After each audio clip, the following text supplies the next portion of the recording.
I wanted to redo that video and come back on here.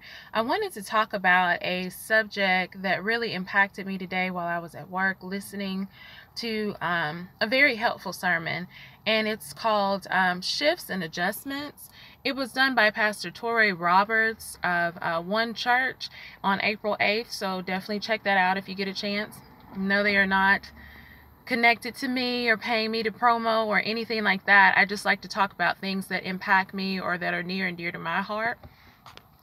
And to me, the shifting of the atmosphere was impactful because I am so tired. When I tell you tired, of people telling others to love without ceasing. And it's like, yeah, you're supposed to love, but not everybody is meant to go to that next level with you. Not everybody is meant for you to sit up here and invite them until you're into your personal space and circle. Not everyone is going to help you grow, nor help you enhance yourself to get to that next level. And so what I'm saying is the Bible is telling us to love everyone. You have no choice in doing that. I'm sorry. I know it's not the easiest thing. I understand. Some people, I'd be like, oh, you can give me 50 feet and it won't bother me.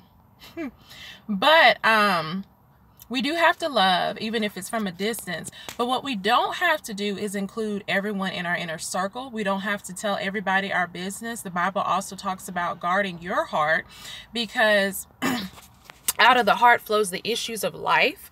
So therefore, if you have issues in life, why would you want people who are going to aid in those issues? Why would you want people who are coming to you and treating you like a garbage can and always throwing their issues on you? But then who do you have to talk to when you're going through things? Or better yet, when you're trying to have ideas off of who can help you succeed or go to the next level, you don't want to be people who don't believe the way you do, or folks who can't see the vision.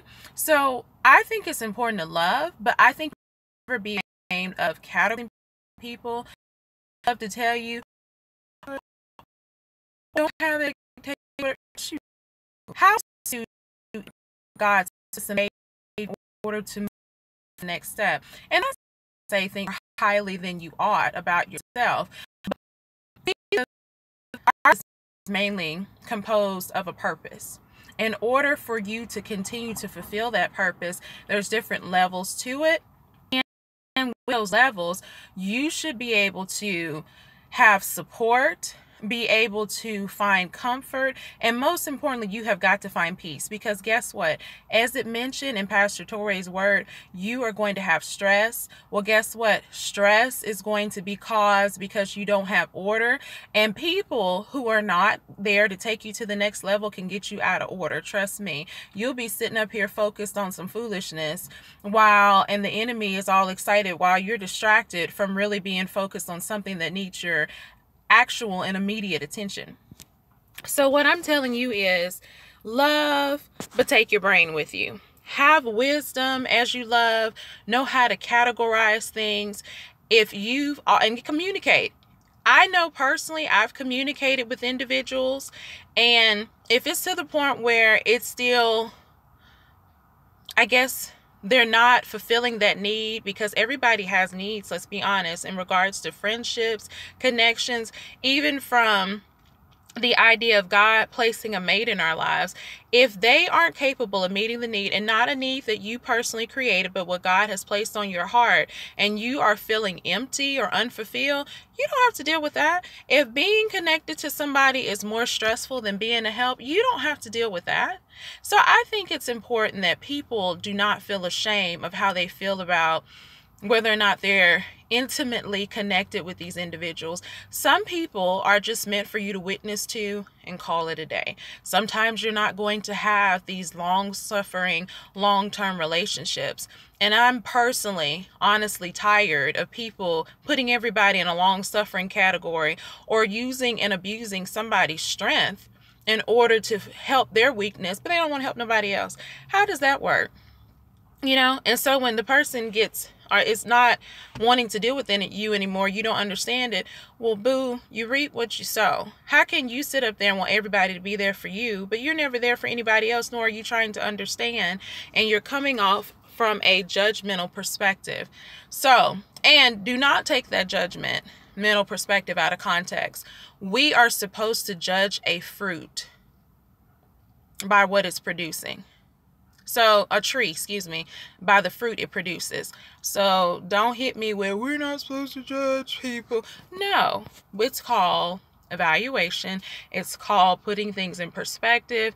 And it's called seeing what kind of category that this person is going to go in.